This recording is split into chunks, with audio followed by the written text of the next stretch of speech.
ನಾವು ಮಾಡಿ ಸಣ್ಣ ಮಿಸ್ಟೇಕ್ ಇಂದ ಕಸ್ಟಮರ್ ತುಂಬಾನೇ ಬೇಜಾರ್ ಮಾಡ್ಕೊಂಡ್ರು. ಸೊ ಅಲ್ಲ ಗೈಸ್, ಎಲ್ಲರಿಗೂ ಈ ಬಂಗಾರದಂತ ಹುಡುಗ ಮಾಡೋ ನಮಸ್ಕಾರ. ಇವತ್ತು ಡೇ 31.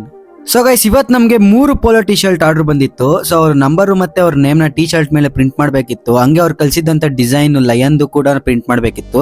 ಡಿಸೈನ್ ಎಲ್ಲ ರೆಡಿ ಮಾಡ್ಕೊಂಡು ನೀಟಾಗಿ DTF ಕಳ್ಸಿದ್ವಿ. ಸೊ ನಾವ್ ಅನ್ಕೊಂಡಿಲ್ಲ ನಮ್ಗೆ ಈ ತರ ಪ್ರಾಬ್ಲಮ್ ಆಗುತ್ತೆ ಅಂತ. DTF ಮಾಡೋರ್ದು DTF ಮಿಷಿನ್ ಕೆಟ್ಟೋಗಿತ್ತು. ಒಂದ್ ದಿವಸ ಬರ್ಬೇಕಾಗಿದ್ದಂತ DTF ಸ್ಟಿಕ್ಕರ್ ನಮ್ಗೆ 4 ದಿವಸ ಟೈಮ್ ತಗೊಂತು. ಸೊ ಅದೊಂದ್ರಿಂದ ನಮ್ಗೆ ಬೇರೆ ಆರ್ಡರ್ಸ್ ಗಳು ಎಲ್ಲದಕ್ಕೂ ಕೂಡ ತುಂಬಾ ಲೇಟ್ ಆಯ್ತು.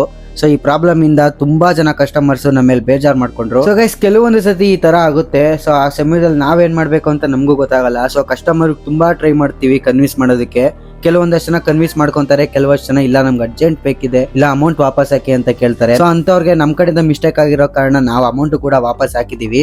ಇವಾಗ ಆರ್ಡರ್ ಬಂದಿದಂತ ಪೋಲೋ ಟಿ ಶರ್ಟ್ ನ ನೀಟಾಗಿ ಪ್ರಿಂಟ್ ಮಾಡಿದ್ವಿ. ಸೊ ಪ್ರಿಂಟಿಂಗ್ ಮಾತ್ರ ಸಖತ್ತಾಗಿ ಬಂತು. ಸೊ ನೀವೇ ನೋಡ್ಬೋದು.